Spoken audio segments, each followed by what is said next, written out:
Admiral Jake Morrison stood on the bridge of the UES Liberty, watching the stars through the massive viewport. The year was 2387, and humanity had been part of the Galactic Dominion for 50 long years. 50 years of being treated like children who needed constant supervision. 50 years of being told where they could go and what they could do. 50 years of watching other alien species look down on them like they were nothing more than clever pets. The human colonies were spread across only 12 systems, while other species controlled hundreds. The Dominion Council had made sure of that. They said humans were too dangerous to be given more space, too unpredictable, too violent. Jake knew they were just scared of what humans might become if given the chance. Dr. Lisa Carter worked quietly in her laboratory aboard the research station orbiting Europa Prime. She had been developing new propulsion technology that could change everything for humanity. The engines she designed were faster and more efficient than anything the Dominion had ever seen. Her team of 20 researchers worked day and night to perfect the system. They knew this technology could give humanity the freedom they desperately wanted. High Commander Vexthar of the Saurian Empire had been watching the human research station for months. The reptilian alien commander stood over 8 feet tall with scales that gleamed like dark metal.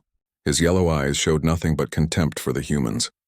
He had convinced the other Dominion species that the human research violated their laws. The truth was different. He was terrified that humans would develop technology that made the Dominion obsolete. The Saurian fleet of 12 warships approached Europa Prime without warning.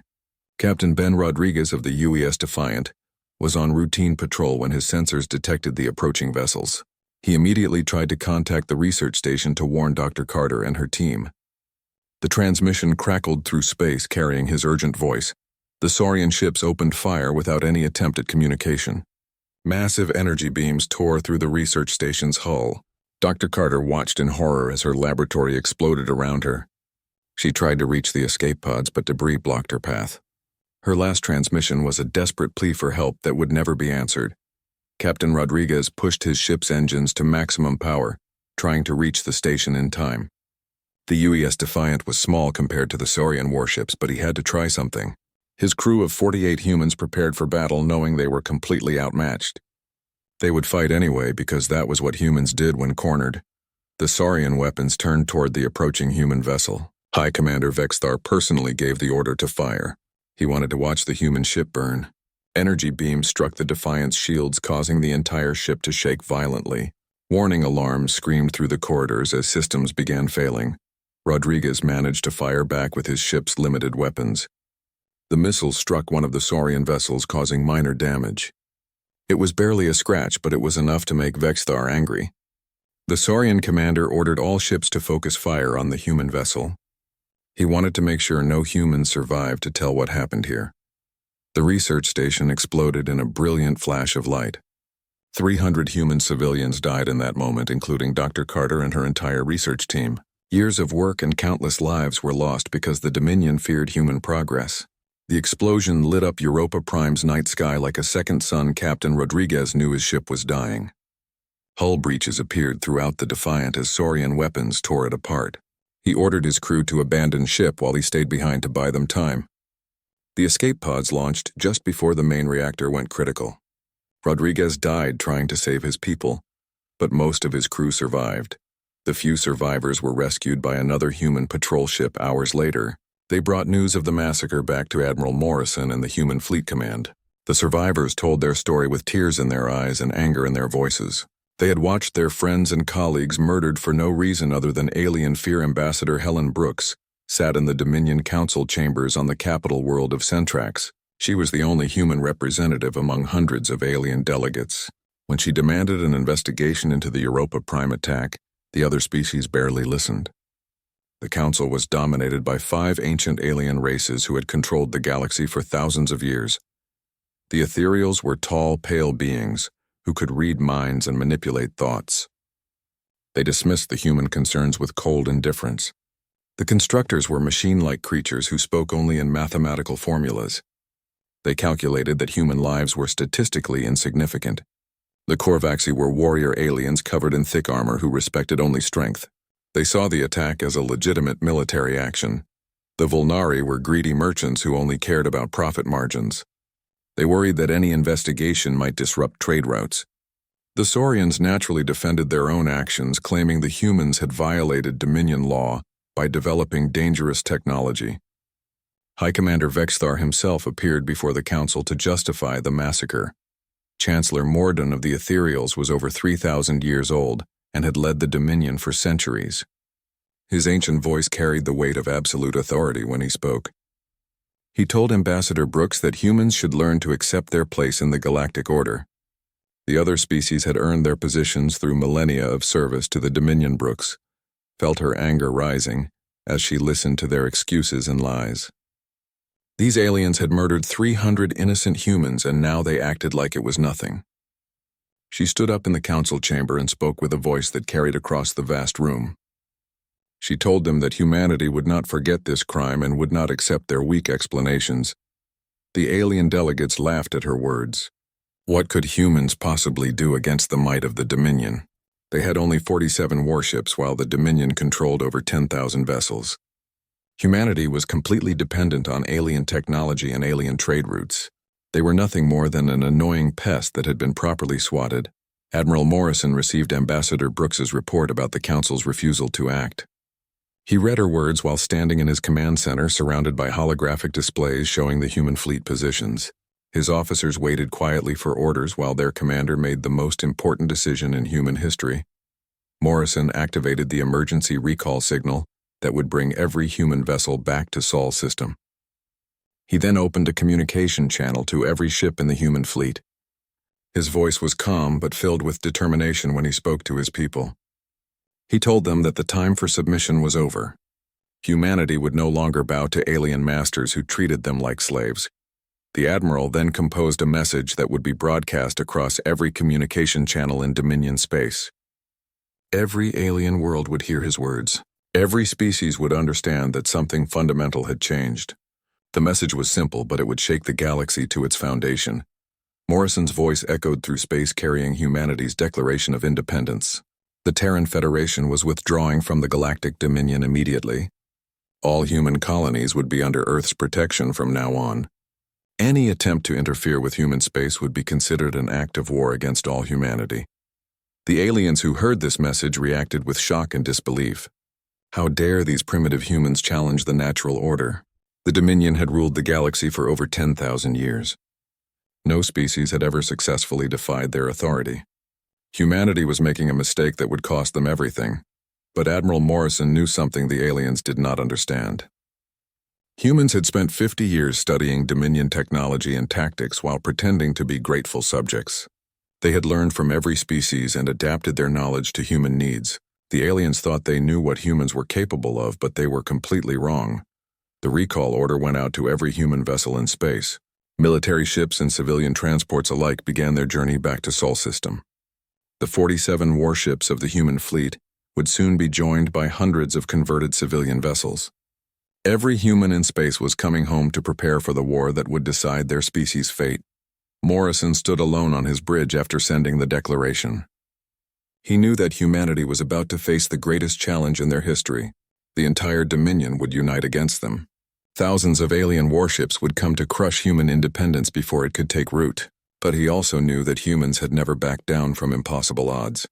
The stars outside looked the same as they always had. But everything was different now. Humanity had chosen freedom over safety. They had chosen dignity over survival.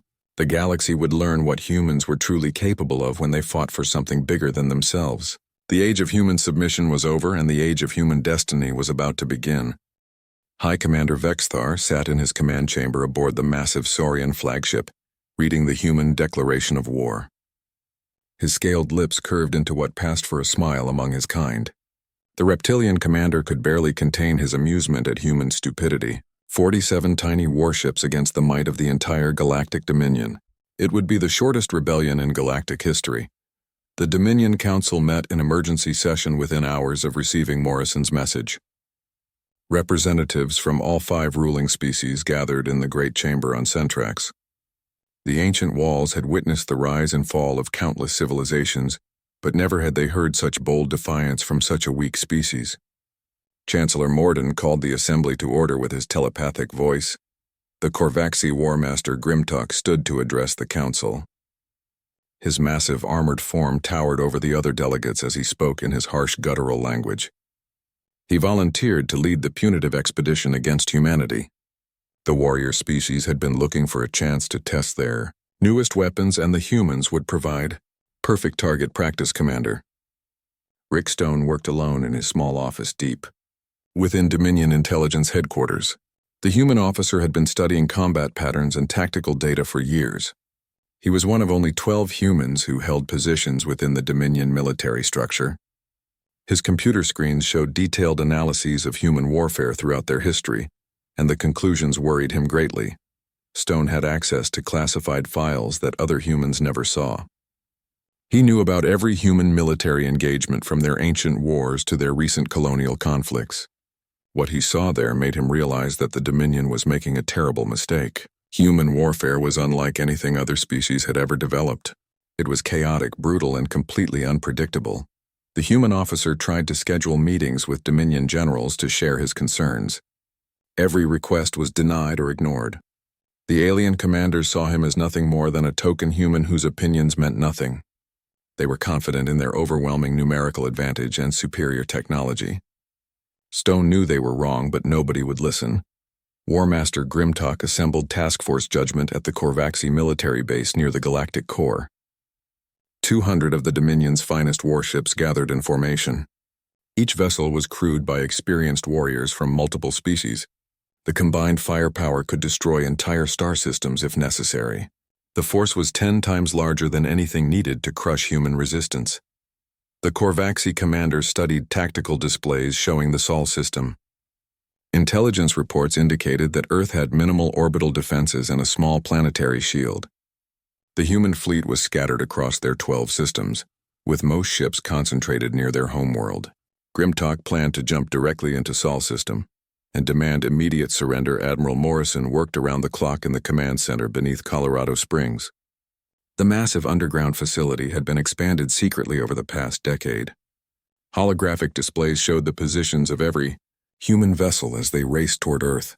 His staff of dedicated officers coordinated the largest military mobilization in human history. Chief Engineer Amy Watson supervised modifications to civilian vessels in orbital shipyards around Earth. Cargo haulers, mining ships, and even luxury liners were being converted for combat duty. The human industrial capacity was being pushed to its absolute limits. Every factory that could produce weapons or armor plating was working at maximum output. Strategic Commander Paul Kelly analyzed intelligence reports about Dominion fleet movements. His network of human agents throughout alien space provided crucial information about enemy preparations.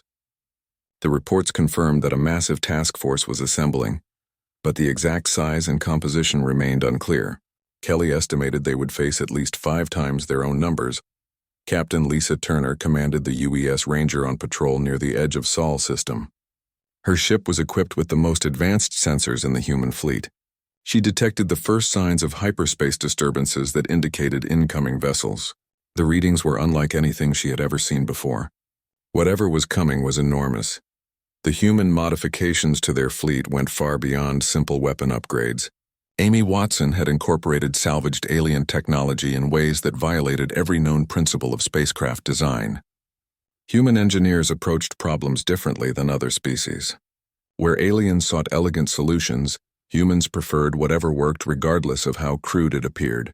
Mining vessels were fitted with massive kinetic accelerators that could launch asteroids at near light speed. Cargo ships received nuclear warheads disguised as standard shipping containers.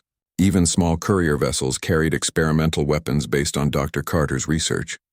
The entire human fleet was becoming a collection of improvised weapons platforms. Paul Kelly's intelligence network had uncovered something disturbing about Dominion combat doctrine. The alien species fought wars according to ancient traditions and established rules. They gave warnings before attacking non-combatants and avoided civilian casualties whenever possible. They fought with honor according to their cultural values. Humans had no such restrictions. The human military command made a decision that would have horrified the Dominion if they had known about it. Every civilian vessel in human space was designated as a potential military asset. Every space station could become a weapons platform. Every asteroid mining operation could provide ammunition. The distinction between military and civilian targets simply did not exist in human thinking. War Master Grimtalk received his final orders from the Dominion Council. Task Force judgment was to enter Sol system and demand immediate human surrender. If the humans refused, they would have exactly 1 hour to evacuate Earth before orbital bombardment began. The Korvaxi commander was authorized to use whatever force necessary to end human resistance quickly. The alien task force entered hyperspace, traveling toward Sol system at maximum speed. Grimtalk expected to find panicked humans desperately trying to negotiate. The overwhelming display of Dominion power would surely convince them that resistance was futile. No species had ever successfully defied the combined might of the 5 ruling civilizations. Captain Danny Pierce commanded a squadron of converted freight haulers that had been designated as the first line of defense. His vessels looked like ordinary cargo ships, but their holds contained surprises that would shock the incoming aliens. Pierce had volunteered for what everyone knew was likely a suicide mission. His crews were all volunteers who understood the risk. Communications officer Karen Hayes worked frantically to establish contact with human settlements throughout the galaxy. She needed to warn them that war had officially begun. Many human colonies were deep in alien space and would be vulnerable to retaliation. The message she sent was brief but urgent. All humans should prepare for the worst. The alien task force dropped out of hyperspace at the edge of Sol system, exactly where their calculations predicted. War Master Grimtalk stood on his bridge, surrounded by tactical displays showing the local space around Earth's sun. His sensors detected no immediate threats. The system appeared almost empty except for routine civilian traffic. Grimtalk ordered his communications officer to broadcast surrender demands on all human frequencies. His voice carried the authority of 10,000 years of Dominion rule when he spoke. The humans had 1 hour to power down their weapons and prepare for occupation. Resistance would result in the complete destruction of their homeworld. The alien commander waited for desperate pleas and offers of negotiation. Instead, he received only silence. Human space appeared to be completely empty. No fleet formations were visible on his sensors. No defensive positions were detected around Earth or its orbital installations. The silence was somehow more disturbing than any response would have been. Admiral Morrison stood in his command center watching displays that showed the alien fleet clearly. Every human vessel was hidden using technology adapted from multiple alien species.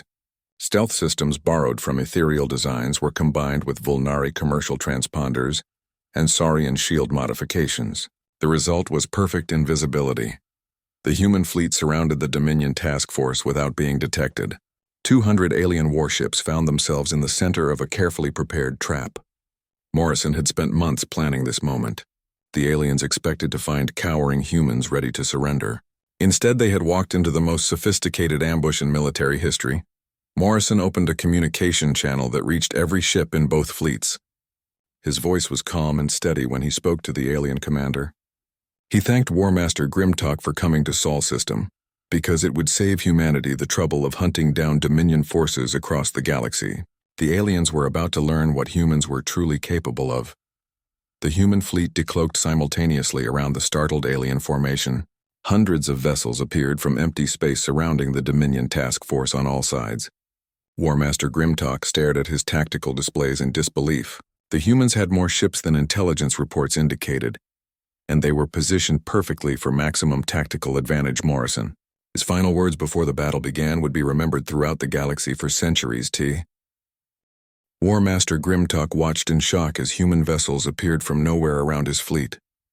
The Dominion task force had been completely surrounded without any warning from their advanced sensors. His tactical officers scrambled to analyze the situation, while alarms screamed throughout the alien ships.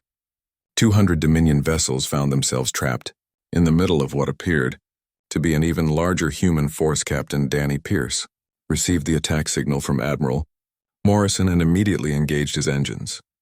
The converted cargo hauler accelerated toward the nearest Saurian warship at maximum velocity. His crew had already evacuated to escape pods, leaving Pierce alone on the bridge. The freight vessel looked harmless, but its cargo hold contained enough nuclear explosives to crack a moon. The Korvaxi warriors aboard their flagship could not understand what they were seeing. The human vessel was flying directly at them with no apparent concern for its own survival. In Dominion warfare, such tactics were considered impossible, because no rational being would sacrifice themselves without purpose. They fired their energy weapons expecting to destroy the approaching ship easily. Pierce's vessel absorbed the alien fire, while its reinforced hull held together long enough to reach ramming distance. The cargo hauler struck the Saurian warship at nearly light speed, creating an explosion that lit up local space like a miniature star. Both vessels vanished in the blast, leaving only scattered debris and radiation. The first blood of the battle belonged to humanity. Similar attacks occurred throughout the alien formation, as more converted civilian ships rammed into Dominion vessels. The psychological impact on the alien crews was devastating. They had never encountered an enemy willing to trade their lives so casually for tactical advantage. The human attacks seemed random and chaotic, but they followed a carefully planned pattern designed to maximize. Confusion Commander Sarah Williams coordinated Earth's orbital defenses from her command station hidden inside what appeared to be a commercial satellite. The platforms surrounding Earth looked like standard civilian installations, but they contained weapon systems that would have impressed even Dominion military engineers. Williams waited for the perfect moment to reveal humanity's defensive capabilities. The ethereals attempted to use their psychic abilities to influence human minds across the battlefield. Their telepathic powers had dominated lesser species for millennia, but when they tried to contact human thoughts, they encountered something completely unexpected. Human minds were chaotic storms of emotion, memory, and instinct that defied all logical patterns. Captain Tony Garcia commanded the UES Wolverine during the battle's opening minutes. His communications officer, Karen Hayes, had discovered something interesting about ethereal psychology during her research. The telepathic aliens were extremely sensitive to certain types of mental noise that humans produced naturally. Hayes activated her experimental broadcasting equipment. The sounds of human death metal music and horror movie soundtracks filled the communication channels between human ships. The combination of screaming guitars, violent lyrics, and terrifying sound effects created a psychic storm that overloaded ethereal mental receptors. The alien telepaths collapsed at their posts, clutching their heads in agony, as human creativity became a weapon war master. Grimtalk tried to organize a coherent response to the human attacks, but his fleet was scattered and confused. Every time he gave an order, another section of his formation came under assault from unexpected directions. The humans fought without any recognizable pattern, using tactics that violated every principle of civilized warfare. Nuclear mines that had been invisible to Dominion sensors began exploding throughout the alien formation. The weapons had been placed months earlier during routine human freight deliveries. Each explosion took out multiple alien vessels as the mines had been positioned to create chain reactions. The Dominion fleet found themselves trapped in a minefield they never knew existed. The constructor vessels tried to adapt their mechanical systems to counter human weapons, but they discovered something disturbing. Human technology did not follow logical design principles. Where alien engineering sought perfection, humans seemed to prefer whatever solution worked, regardless of how crude or dangerous it appeared. The machine-like aliens could not predict or counter such chaotic thinking. Captain Steve Murphy led his squadron of long-range human vessels in attacks against the Dominion's rear guard. His ships had been positioned along likely retreat routes before the battle began. Murphy's tactics were simple but effective. Any alien vessel that tried to escape would face concentrated fire from multiple directions with no chance of survival. The Volnari merchant vessels in the Dominion fleet attempted to negotiate with the attacking humans.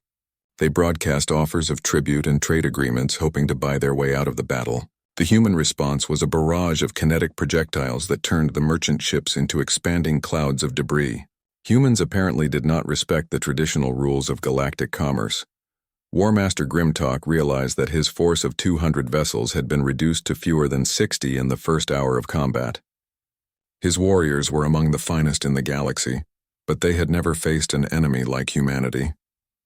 The humans fought with a combination of advanced technology and primitive savagery that his military training had never prepared him for. Captain Linda Foster commanded a group of modified mining ships that launched asteroids at the alien fleet using magnetic accelerators. The rocks moved too fast for Dominion point defense systems to intercept. Each impact created massive damage as multi-ton asteroids struck alien hulls at velocities that turned them into devastating projectiles. The remaining Dominion vessels attempted to retreat toward the edge of the solar system. Grimtalk had never ordered a withdrawal in his entire military career, but he could see that his task force was being systematically destroyed. The humans had turned what should have been a simple police action into a massacre that would be remembered throughout the galaxy. Human ships pursued the fleeing aliens with relentless efficiency. The retreat became a rout as panic spread through the Dominion ranks. Alien crews who had served together for decades abandoned their posts and fled in escape pods. The mighty task force that had entered Sol system with such confidence was falling apart under human assault. Admiral Morrison watched the battle from his command center with grim satisfaction. The first phase of his plan was working perfectly. The aliens had expected to find desperate humans ready to surrender. Instead, they discovered a carefully prepared trap that exploited every weakness in Dominion military doctrine. The psychological impact would be as important as the tactical victory. The quantum disruption weapons that Dr. Carter had been developing before her death were finally revealed. The devices could selectively target alien ship systems while leaving human vessels completely unaffected. Dominion warships found their weapons failing, their engines shutting down, and their life support systems malfunctioning all at the same time. War Master, Grimtalk's flagship, was among the last alien vessels still fighting.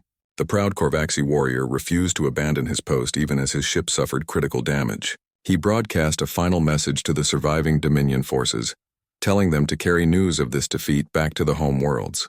The galaxy needed to know what humanity was capable of.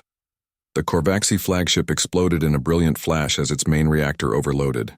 Grimtalk died at his post, still trying to understand how his superior force had been defeated so completely. His death marked the end of organized Dominion resistance in the Sol system. Only 12 alien vessels managed to escape to hyperspace. The survivors who fled carried with them a message that would shake the foundation of galactic civilization. Humanity had destroyed a Dominion task force without losing a single ship. The species that had been dismissed as primitive and weak had revealed military capabilities that surpassed anything the established powers possessed. Admiral Morrison addressed his fleet after the battle ended. His words were broadcast to every human settlement throughout the galaxy. The victory at Sol was only the beginning. Humanity would no longer accept second-class status in a galaxy ruled by alien masters. The age of human submission was over, and the galaxy would learn to respect Earth's children. The debris from destroyed alien ships drifted through Sol system like a monument to human determination. Each piece of wreckage carried the message that humanity would fight for their freedom, regardless of the odds. The Dominion had learned their first lesson about human warfare, but it would not be their last. News of the battle spread through hyperspace communication networks faster than the fleeing Dominion survivors.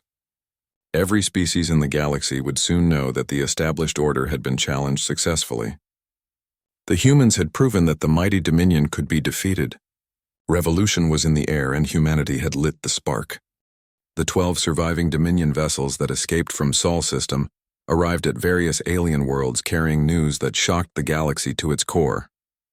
Warmaster Grimtalk was dead, and his entire task force had been destroyed by a human fleet that seemed to appear from nowhere. The species that everyone had dismissed as weak primitives had revealed military capabilities that defied all understanding. High Commander Vexthar paced through his command center on the Saurian homeworld as reports flooded in from across Dominion space. Trade routes near human territory had been abandoned as merchant captains refused to risk encounters with human vessels. Panic was spreading through civilian populations on dozens of worlds as news of the Sol massacre reached every corner of the galaxy. Chancellor Morden convened an emergency session of the Dominion Council within hours of receiving the battle reports. The ancient ethereal leader had ruled the galaxy for over 3,000 years, but had never faced a crisis like this. His telepathic abilities allowed him to sense the fear that was growing in the minds of representatives from all 5 ruling species. The Vulnari trade families were the first to break ranks. Their merchant fleets generated enormous profits from routes that passed through or near human space. The loss of those shipping lanes would cost them billions of credits every day that the war continued. Secret negotiations began immediately as Vulnari representatives reached out to human diplomatic channels. Ambassador Helen Brooks received her first communication from alien sources since humanity's declaration of independence. The message came through encrypted channels from Vulnari merchants who wanted to discuss terms for continued trade. Brooks realized that cracks were already appearing in the Dominion alliance. Just days after the Battle of Sol, Captain Roger Brown commanded human intelligence operations from a hidden base in the asteroid belt. His network of agents throughout alien space intercepted the Vulnari communications and dozens of similar messages from other species. The psychological impact of humanity's victory was spreading faster than anyone had expected. Fear was humanity's new weapon. The Dominion Military Command struggled to understand what had happened at Sol System. Their best analysts studied the battle data from surviving ships, but could not explain how humans had achieved such overwhelming tactical superiority. Every assumption about human capabilities had been proven wrong in the most violent way possible. Dr. Janet Clark worked in her laboratory deep beneath the Rocky Mountains, developing new weapons based on captured alien technology. The human scientist had been Dr. Carter's closest colleague before the massacre at Europa Prime. Now she channeled her grief into creating instruments of war that would make the Dominion regret their actions. Clark's team had reverse-engineered Dominion shield generators and found ways to make them work with human power systems. More importantly, they discovered that alien technology could be modified in ways that its original designers never intended. Human creativity applied to alien science produced combinations that were both brilliant and terrifying. Captain Matt Johnson led the human expeditionary force aboard the UES Vengeance toward the First Dominion, target outside Sol System. His mission was to demonstrate that humanity could strike anywhere in the galaxy without warning. The target was a Saurian military base that served as a regional command center for 36 systems. The Saurian base at Kepler Station had been considered impregnable for over 2 centuries. Its shields and defensive weapons could repel any conventional attack. The station's commanders had received warnings about human capabilities, but dismissed them as exaggerated reports from panicked survivors. They were confident in their ability to defend against any threat. Johnson's fleet consisted of only 6 vessels, but they carried weapons that would have been impossible without Dr. Clark's research. The human ships approached Kepler Station using stealth technology adapted from multiple alien sources. They remained invisible until they were close enough to strike with maximum effectiveness. The attack began with a new type of weapon that Dr. Clark called a reality disruptor. The device created localized distortions in spacetime that could tear apart the strongest alien shields. Kepler Station's defenses simply vanished as the fabric of space around them became unstable. The Saurian defenders watched in horror as their impregnable fortress became completely vulnerable. Human kinetic weapons followed the reality disruptors, tearing through Kepler Station's hull like it was made of paper. The massive military base broke apart in minutes as internal explosions cascaded through its structure. Thousands of Saurian military personnel died before they could even understand what was attacking them. Johnson broadcast a message across all Dominion communication channels after destroying Kepler Station. His words were simple, but their meaning was clear to every alien who heard them. Humanity could strike anywhere at any time without warning. No Dominion facility was safe from human vengeance. The war had spread beyond Sol System. Similar attacks occurred across 12 different systems as human strike teams revealed themselves throughout Dominion space.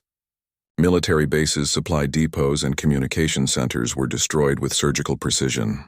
Each attack lasted only minutes, but the psychological impact was enormous. Humanity was everywhere and nowhere simultaneously. The Constructor Collective attempted to develop countermeasures against human weapons, but their logical programming could not adapt to human innovation. Every time they created a defense, humans changed their tactics in ways that made no mathematical sense. The machine-like aliens discovered that chaos was more powerful than logic. Agent Sophie Martinez worked undercover on the Dominion capital world, gathering intelligence about enemy plans. Her human appearance allowed her to blend in among the diverse alien populations, but her mission was far more dangerous than simple espionage. She was preparing for humanity's ultimate gambit. Martinez discovered that the Dominion leadership was planning a massive retaliation that would target every human world simultaneously. A fleet of 1,000 vessels was being assembled from all 5 ruling species. The aliens intended to glass every planet in human space, leaving no survivors to continue the rebellion. The intelligence reached Admiral Morrison within hours through quantum communication devices that Dr. Clark had developed. The technology allowed instantaneous contact across galactic distances, using principles that alien scientists had never discovered. Human communications were completely secure from Dominion interception. Morrison called together his senior staff to discuss the Dominion's planned response. Strategic Commander Paul Kelly presented detailed analysis showing that the alien fleet would be the largest military formation in galactic history. Even with humanity's technological advantages, they would be facing overwhelming numerical superiority. Chief Engineer Amy Watson proposed a desperate solution that would require every available human resource. The plan was so audacious that it made the Battle of Saul look like a minor skirmish. Watson wanted to strike at the heart of Dominion power before their massive fleet could be deployed against human worlds. Dr. Clark's weapons research had produced something unprecedented in galactic warfare. The quantum cascade device could destabilize the artificial gravity wells that held Dominion capital worlds in stable orbits. The threat of destroying entire planets would force the aliens to negotiate, rather than risk genocide on an unimaginable scale. Morrison realized that humanity had reached a critical decision point. They could continue fighting a defensive war and hope to survive the Dominion's overwhelming response. Or they could take the offensive and force the aliens to accept human terms through the threat of total destruction. The choice would determine the fate of both species. Captain Chris Taylor volunteered to lead the assault on the Nexus system, where the Dominion fleet was assembling. His mission would be the most dangerous in human military history. Taylor and his crews would have to penetrate the most heavily defended system in the galaxy and threaten its complete annihilation. The human fleet began moving toward the galactic core where ancient alien civilizations had ruled for thousands of years. Every ship carried weapons that combined human innovation with alien technology in ways that defied conventional understanding. The final confrontation would determine whether humanity earned their freedom or faced extinction. Ambassador Brooks prepared humanity's final diplomatic message to the Dominion Council. The terms were non-negotiable and would be delivered simultaneously with the arrival of human forces at the Nexus. The galaxy would be remade according to human principles, or it would be destroyed in the attempt. Admiral Morrison stood on his bridge watching the stars stream past as his fleet traveled toward its destiny. Humanity had come too far to accept defeat now. The species that had conquered their own world before reaching space was about to discover whether they could conquer the galaxy itself. The age of alien dominance was ending, and the age of human leadership was about to begin. Admiral Morrison's fleet dropped out of hyperspace at the edge of the Nexus system, where the ancient capital worlds of the Dominion hung in perfect formation around their artificial star. The sight before them was both beautiful and terrifying. 5 massive planets orbited in impossible harmony, held in place by gravity manipulation technology that was older than human civilization. The Dominion's 1,000-ship armada waited in defensive formation around their home worlds. Every vessel in the alien fleet represented the finest military technology that 5 different species could produce. The combined firepower could sterilize entire star systems, but today it would face humanity's ultimate test of strength and determination. Chancellor Morden stood in the Great Council chamber on the ethereal homeworld, surrounded by representatives from every major species in the galaxy. The ancient telepathic being had lived through the rise and fall of countless civilizations, but had never faced a threat like humanity. His 3,000-year reign was about to end in either negotiation or total war. Captain Chris Taylor led the human vanguard as they approached the outer defensive perimeter of alien ships. His vessel, the UES Freedom, carried Dr. Clark's most devastating weapon, disguised as a simple cargo container. The quantum cascade device could destabilize the gravity wells, keeping the capital worlds in orbit, but using it would mean the deaths of billions of innocent civilians. The battle began when Saurian vessels opened fire on the approaching human fleet. Energy beams lanced through space, striking human shields with enough power to destroy small moons. The human ships absorbed the punishment while pressing forward toward their objectives. Every human crew member knew they were participating in the most important battle in galactic history. Commander Pat Lewis coordinated massive electronic warfare attacks that blinded alien sensors throughout the system. Human jamming technology had been adapted from Volnari commercial systems and ethereal communication devices. The result was complete disruption of Dominion command and control networks across the entire battle zone. The Korvaxi warriors fought with desperate courage, knowing that defeat would mean the end of their military dominance over the galaxy. Their heavily armored vessels rammed into human formations while broadcasting ancient war songs. The proud warrior species would rather die in battle than live under human rule. Captain Greg Miller served as Admiral Morrison's diplomatic liaison during the battle. His ship carried Ambassador Brooks and a complete proposal for restructuring galactic civilization. The document outlined humanity's vision for a democratic federation where no single species could dominate others through military force. The ethereal telepaths attempted one final assault on human minds but discovered that prolonged exposure to combat had made human thoughts even more chaotic and unpredictable. The psychic storms generated by thousands of human crew members in battle created feedback loops that incapacitated alien mind readers throughout the system. Dr. Clark's quantum weapons proved their worth as human ships began systematically destroying Dominion vessels that had seemed indestructible. The reality disruptors tore through alien shields like they were made of paper, while kinetic accelerators launched projectiles that moved too fast. 4-point defense systems to intercept. The turning point came when Admiral Morrison activated the quantum cascade device and broadcast its targeting data to every ship in both fleets. The weapon was locked onto the gravity generators that kept the Dominion capital worlds in stable orbits. One signal from Morrison would send billions of aliens spinning into their artificial sun. Chancellor Morden felt the fear radiating from millions of minds across the capital worlds as news of the human threat spread. Parents held their children while knowing that human weapons could destroy their entire civilization within minutes. The ancient ethereal leader realized that continued resistance would mean genocide on an unimaginable scale. Morrison opened a communication channel that reached every vessel and every world in the Nexus system. His voice carried the weight of human determination when he spoke to the assembled aliens. The Dominion had exactly 1 hour to accept humanity's terms or watch their civilization burn in the fires of their own sun. The terms were simple but revolutionary. The Galactic Dominion would be dissolved immediately and replaced with a democratic federation where every species had equal representation. War criminals like High Commander Vexthar would face trial for their crimes.